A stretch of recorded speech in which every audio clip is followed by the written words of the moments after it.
Well, guys, it looks like I did a little bit of foreshadowing in my last video. As I said, if the Ottawa Senators were to lose 2-1 and, have the young guys play well and play lots and play a good game, I'd be fine with it. And, well, they do just that. They lose 2-1 to the Montreal Canadiens and they play a good game. The young guys do play a good amount in this one as well. And all in all, after the first period, I thought the Sens did play pretty good. I don't think we can complain too much as a fan base. But before getting deep into those parts of the game, let's get into the early parts. And it didn't start off so great, as the Montreal Canadiens were coming out guns a-blazing. They looked like they really wanted to avenge their loss on Thursday night. And the Habs would get a power play. And at 6:10 into the first period, Jeff Petrie would score. That would be unassisted, as he kind of knocked down a puck from the point there. The Sens tried to clear it. Petrie, he's 6'4", so when he reaches up, he's really reaching up. He grabs that puck, brings it down, he shoots it. They score on it. I don't know. I kind of would have liked to see Matt Murray have it, but I don't think I can blame him too much, because big Corey Perry's in the way. He's in Matt Murray's vision, and the Sens are down 1-0, and all I can think to myself is, oh boy, okay, I know we played a good game last one against Montreal, but we don't have to get blown out here just because we had one good game against them. Montreal would continue to put pressure on the Sens, but it would be the Sens getting a power play of their own, and at 12:08 in, Colin White scores his second of the season, ties the game up at 1. That's assisted by Derek Stepan and Josh Norris. And they mentioned something interesting in the broadcast, that Alex Galchenyuk actually should have gotten an assist on that play. But obviously there's only 2 assists per goal. So Galchenyuk, though, he makes a great play. He gets absolutely smoked by, I forget who, it might have been Ben Sherratt of Montreal. He gets absolutely smoked by him in the corner. But he keeps the play alive. He gets that puck over to Norris. He tips it over to Stepan. Stepan kind of feeds it through to White, who's right on the doorstep of the net. He puts it through Jake Allen's legs, and it's 1-1.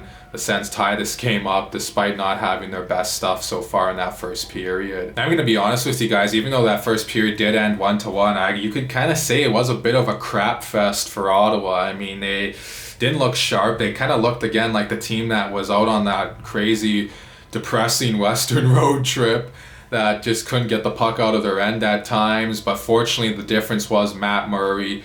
I'm so happy for that guy. He's had a lot of pressure on him coming in here in Ottawa, kind of expected to be that rock, that steadying force for the Ottawa Senators in net, that be that steadying force for a young team in particular. And so far it hasn't really worked out, but the last 2 games he's really regained his form. He was good Thursday night. I actually personally thought, even though he faced fewer shots today, I thought he was probably even better tonight. I thought he had to make some more big-time stops, especially early on, to really keep his team in it. And that's kind of what you're going to need sometimes, especially as a young group, have your goalie make those big saves. And I think that gave the Sens some confidence, and it helped them find their legs later on in this game. And the Habs would continue to put pressure on the Sens for about the first 4 minutes or so of the second period. And I was thinking, man, they can't have this happen to them again, where they just get totally outplayed on home ice like they did the last time they were here against Winnipeg. And fortunately, the Sens would not let that happen, as they really start to find their groove there about 4.5 minutes into that second period. They started playing much more in the Habs end, getting some chances on Jake Allen. That would lead to 3 power plays for Ottawa in the second period, I should say.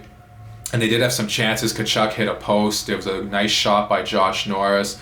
Tkachuk tipped it. It went off the crossbar, actually, I believe.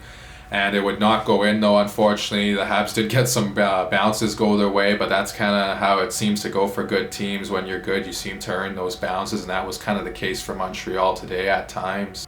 And then the third period comes, and a minute 35 in, the Sens, my goodness, these guys. I mentioned in earlier videos that they have this habit, kind of when the puck gets around their net on a rush play, their guys, instead of stopping at the net, they kind of fly by the net, and then they leave guys wide open. The trailing guys for the opposing team, they leave them wide open.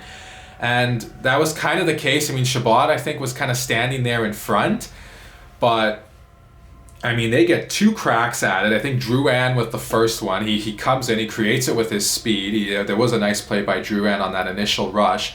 Murray makes a great stop. Suzuki comes in. I thought he was going to score there. Murray makes an even better stop. And then the third one, Josh Anderson comes in and puts it home. No chance for Murray. I mean, that was just too easy. I said out loud to myself, I was like, oh my gosh, that was just too easy. And the Habs are up 2-1 at this point, 1:35 into the third period. And you're really hoping that's not going to break the Sens' spirits after they had a good second period as well. Unfortunately, it didn't, as they would continue to play well, Ottawa. They got lots of chances in that third. A lot of good tips and redirects around Allen. They would miss the net on a few plays. I believe they even hit a post. Stützle had a couple nice dashes in that third period as well and throughout the game. And speaking of Tim Stützle, the Habs seem to be targeting him a little bit, and this is kind of problematic. And okay, look, before all you fans, especially some of you Ottawa Senators fans, I know have been kind of lobbying for this old school, physical, stick up for each other type of team, and I have no problem, don't get me wrong, I got no problem with teammates sticking up for each other, but not at the expense of putting in a guy in the lineup who's going to hurt your team more as far as doing things with the puck and, going through the motions of a hockey game.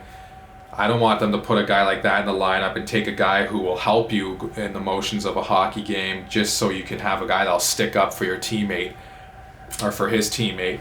And for the Ottawa Senators, they have Eric Goodbranson. We'll get to him in a bit. I don't know if they will have him next game. I'll tell you why.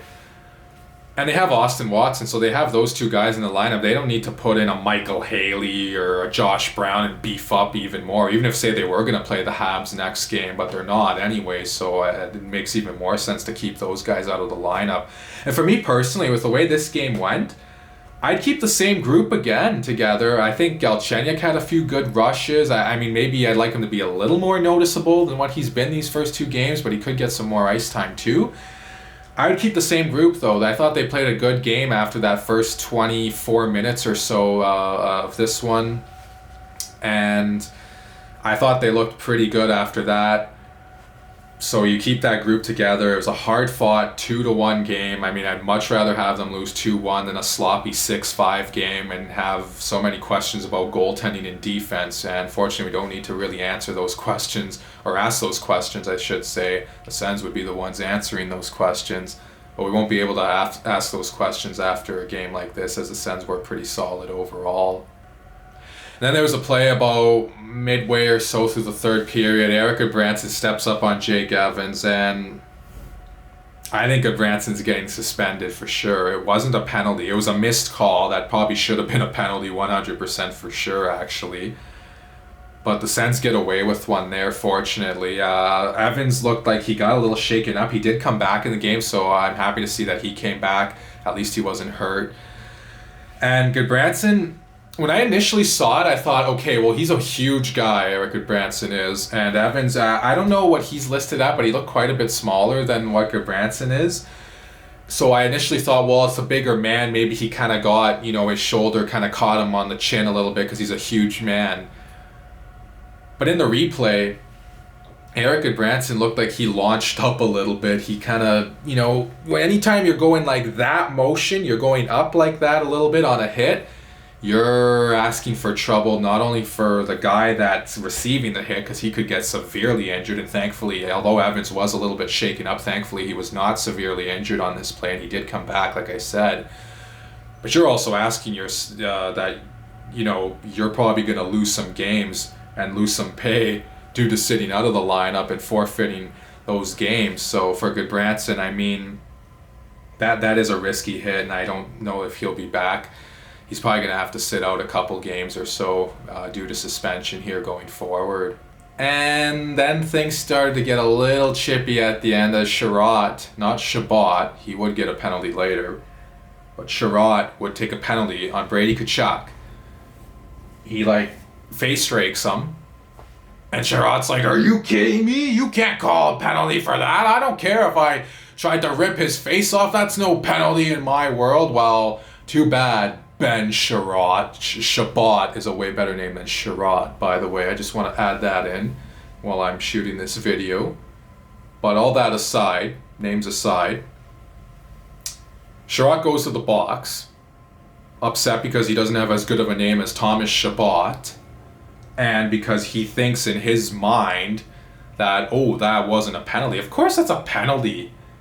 Did Tkachuk dive a little bit? I don't know, maybe he did, but you could kind of go either way. You still don't put yourself in that position if you're Ben Sherrod to even give them a chance to call, but fortunately he did. But then Thomas Chabot, get those names straight.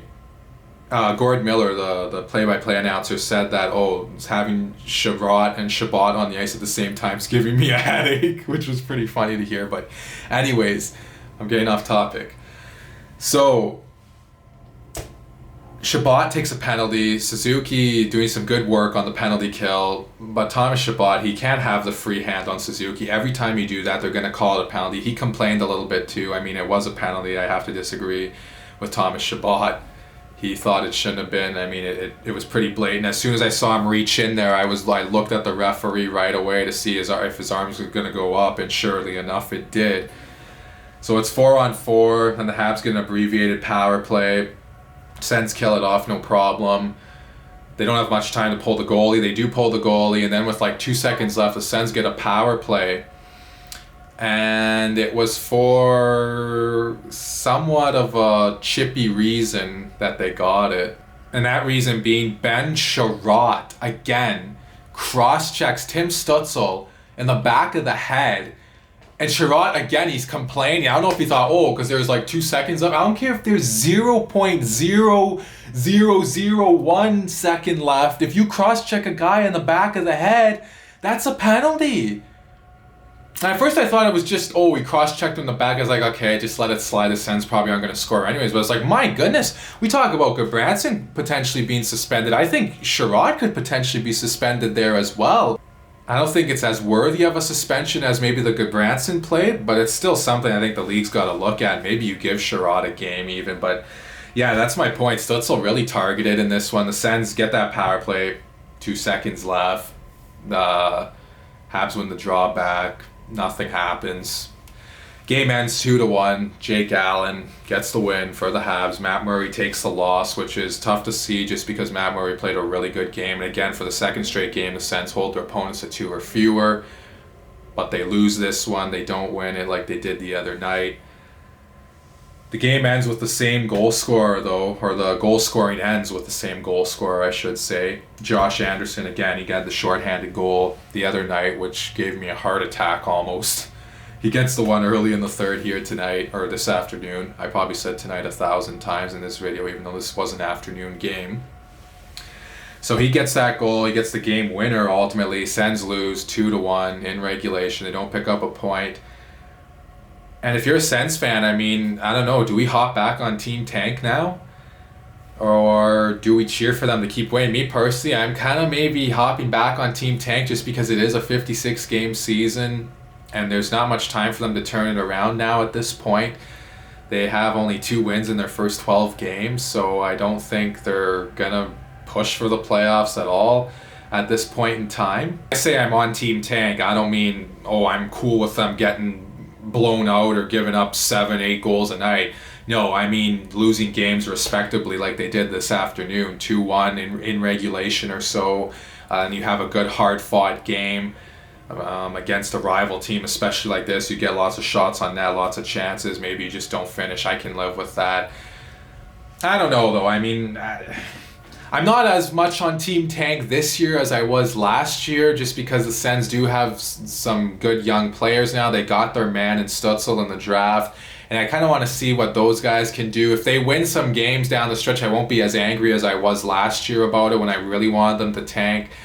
But I don't know. We'll have to see how the season progresses, I guess, to really find out which team we're on as fans. So whether it's team win till the death or team tank, like I'm kind of considering jumping back on. But guys, let me know all that and more in the comment section below. One thing I do want to point out about this game is the Sens were in the reverse retros for the first time. I almost forgot to mention. I almost got lost in this game that didn't have much scoring, but it was a very high event game, especially for a low scoring one. But they're wearing the reverse retros, and my thoughts on it are I actually like that jersey probably better than their black ones. I think the black's just too much of one color. These you could argue, yeah, they look a bit pajama-ish, I guess, just because they could use some white on the armbands and some white around the calf bands, I guess you would call those. I don't know. But anyways, I thought they looked pretty good, those jerseys. Maybe they can make that their full-time home jersey. I don't actually know. I don't know if they can, if it's a reverse retro. I don't know. Maybe they could. Maybe they can't. Who knows? Anyways, they looked good in those jerseys. The team looked good on the ice as far as play went after the first 24 minutes of the game, first and second period, a little bit into the second. But let me know all that and more, though, in the comment section below about the new jerseys and the team's play. And is Tim Stützle being targeted starting to become a bit of an issue, especially against Montreal? I don't really think the other teams really targeted him. Not really Edmonton, not really Toronto, not really Vancouver, not even, he didn't play against Winnipeg, sorry. My bad. So maybe the Jets would have targeted him, but the Habs seem to be targeting him anyways. Let me know all that and more in the comment section below. This dragged on a little too long, but please like and subscribe, share this video. Thank you guys so much for watching. And I'll talk to you again soon, most likely when the Sens take on the Oilers Monday night. So until then, guys, peace out.